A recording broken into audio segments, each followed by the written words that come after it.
I'm Darryl Carr, and I own the buildings behind us that caught fire yesterday. And I have a development plan that I've had for 10 years, and you're looking at it right there. And it's just pushback after pushback from the city, and I wanted to reconstruct these buildings. So, that's the backstory.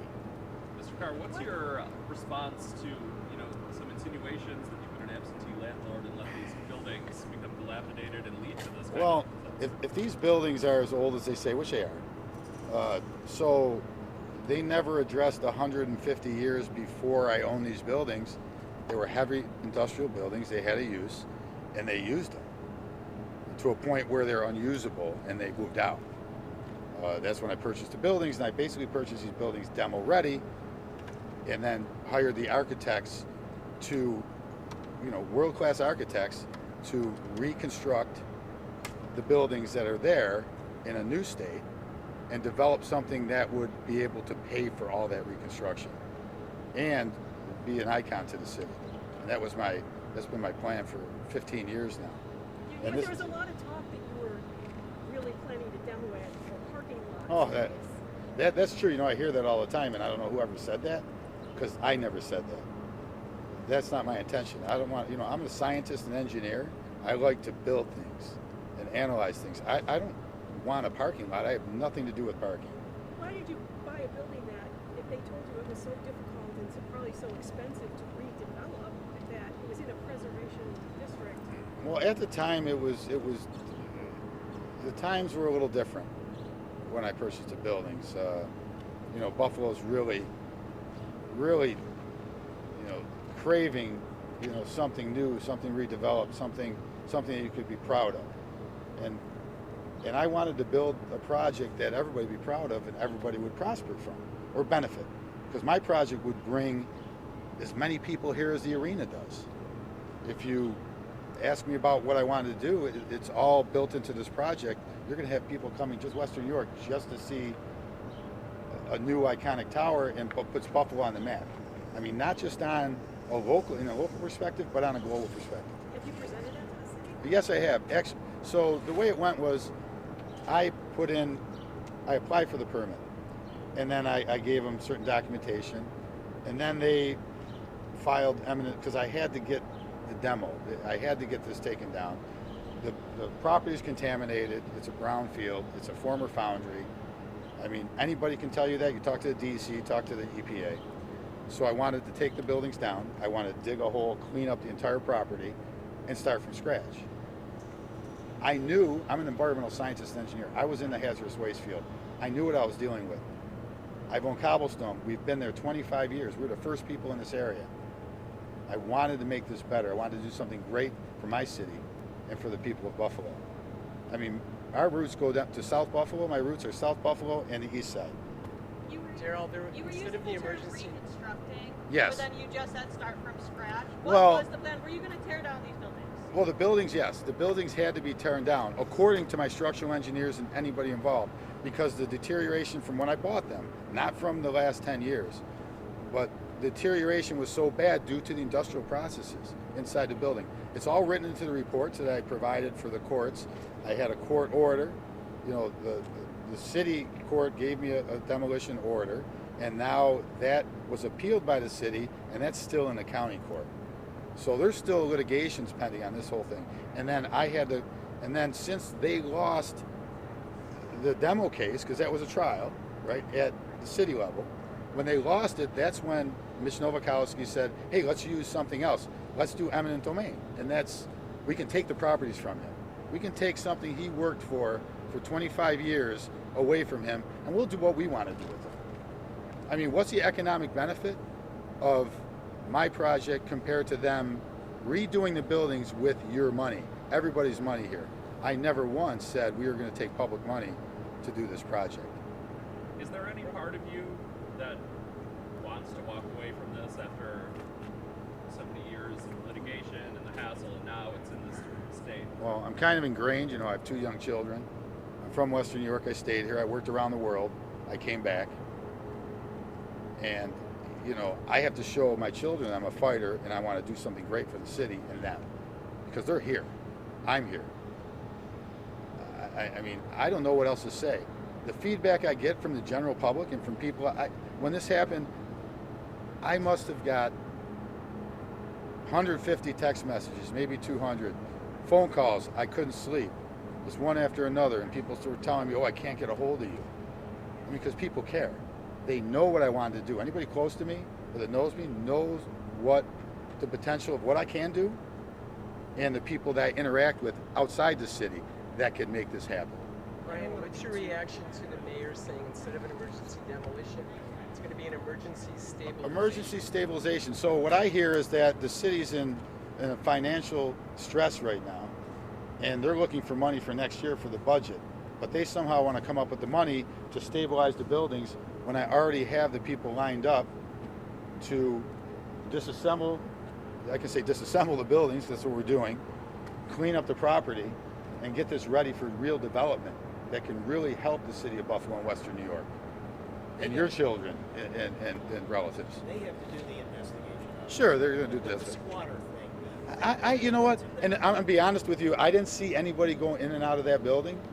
You know, I have surveillance on it, but it's a motion surveillance. But I looked all day because I'm thinking, there's somebody go in there. There's somebody like this. And I'm thinking, because I'm a scientist, so you're making hypotheses. Did somebody start the fire? They asked me the fire department asked me a bunch of questions yesterday. Like, they interviewed me and and they could come back and ask me whatever they want to know. I'll tell them. I did not see any evidence of anybody going in and out of there in the last day. I mean, there were squatters in there, don't get me wrong, but remember, inside that building, this is historically, I haven't been in the building in months, but historically, that building, if you go inside on a hot day like today, it's 150 degrees inside that building. There's no ventilation, there's nothing inside the building. It's mostly boarded up. So yesterday it had to be 150 degrees. Now that building is soaked with oil and everything from all the years of industrial processes. My hypothesis was possibly spontaneous combustion, possibly something. Could have been a broken window that became a prism that ignited something. You know, I don't know. They should be able to determine this, and I mean, they want to stabilize it, and I'm working on the other end of that, and my attorneys are working hard to figure out what we do from here. I want to work with the city. I never said I didn't. Nobody from the city has ever come to me and said, let me help you. It's always the opposite. And I want them to prove, if they say to you, prove that you talked to me or you came to me. My councilman never once, since he became councilman, said one word to me. Did you approach them? Yes, of course I did. And Mr. Nowakowski, have you ever approached him? Well, he would, yes, he would not speak to me. Well, I met Mr. Nowakowski, Councilman Nowakowski. The first time was at a court proceeding, and I introduced myself to him, very friendly. I introduced myself, say, hey, I'm Darryl Carr, you know, congratulations on your win. This was right after he won his first term. And after that, I reached out to him. I had other people reach out to him, say, listen, let's talk. And his answer was, it's in litigation. I can't talk to you. But I never knew a politician, because they're protected for certain things. They can talk to you because they're politicians, right? That's what they do. They talk, they make laws, they tell us what to do or what's good for us. So he never once came to me. I'd like to see any emails, anything. Did they ever send an email to me? They have email addresses. They have my private phone number. I'm here all the time. Like you can't reach out to me and talk. Like, we can't have a discussion. And that's where I'm at now. And now, so what I'm gonna do, I'm in the fight of my life. 25 years of my life. Comes down to this. A lot of emotions going on, but, you know, we saw the pink the other day, we see this Oh. happening here. Is this maybe an opportunity for you in the city to kind of start from unintended brick one? Well, I would love to. I would love to. And I spoke with the commissioner. I spoke with him yesterday. We were here all night, most of us. And one thing I didn't say, and I really want to say this because I got down here, I was one of the first people down here, and the first responders were here, and I talked to all of them, and I made sure they knew the status of the buildings and everything, and they did a fantastic job. They're fantastic people. I know some of them that were here, and our people that are protecting us are the most wonderful people in the world, and I can say that from the bottom of my heart, from the police officers to the paramedics to the firemen. And I was here the whole time. I was breathing in the smoke that they were. and it wasn't a good scene. I know all of you weren't down here. I was down here from the minute it happened till I left at 7 o'clock in the morning, went home, and my phone was blowing up still, and then when everybody woke up this morning, so I got like maybe 15 minutes of sleep and came back because I knew everybody was going to be here and I wanted to answer questions. But I'm free. Everybody has my cell phone number. I'm free. You can talk to me anytime. I can tell you who's involved in the project, who has helped me, the architects involved, the engineers, anybody I worked with, you know, the management companies, everybody who helped me make this project a reality. And I brought them to the public hearing that we had with the council. And unfortunately, nobody from the council ever reached out to me. Councilman Wyatt did, and he spoke with me, and at the time, President Pridgeon. You know, they were the two people that actually spoke to me, and they voted against the eminent domain because they made it a point to get to know me and what I was doing in the history of everything that happened. You have your own construction guys out here today, Yes, right? I do. So, You're standing over here. What are they here for? What are you going to look at? What do you do next?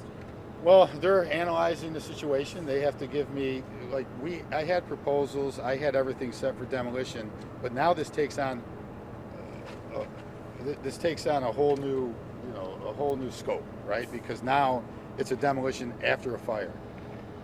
So it's not the same. It's probably going to double, triple the price of what we were going to pay to get the building down. And I could have reused some of the material, or we could store it, clean it. I mean, we spoke about this, trying to save some of the structure, anything we can save.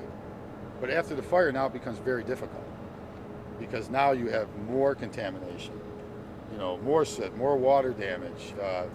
When I first came in here, I sealed the roofs off on some of the buildings. Well, that's a moot point now because the fire burnt. You can't move forward until you get that court ruling. Well, yeah, now I'm in limbo, right? I'm still waiting for 2 court rulings. One from the eminent domain case and the other one from the demolition case. So that's what I'm waiting for right now, and that's what I'm in contact constantly with my attorneys about. And just for the record, how long have you owned the property?